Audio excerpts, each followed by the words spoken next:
Kota Surabaya diguyur hujan deras disertai angin, Senin sore, tanggal 21 Februari tahun 2022. Akibatnya tiang PJO ambruk dan 30 pohon dilaporkan tumbang.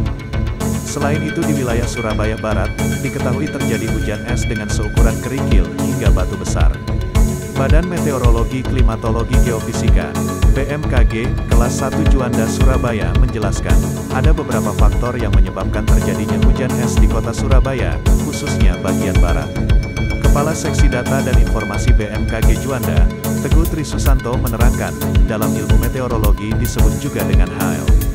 Hail atau hujan es ini adalah presipitasi yang terdiri atas bola-bola es, ujarnya, Senin, tanggal 21 Februari tahun 2022. Lebih lanjut ia menuturkan, penyebabnya antara lain hujan es berasal dari awan cumulonimbus, CB. Puncak awan CB dapat menghasilkan butiran es, ketika downdraft atau aliran udara ke bawah dari awan CB cukup tinggi, beber Teguh.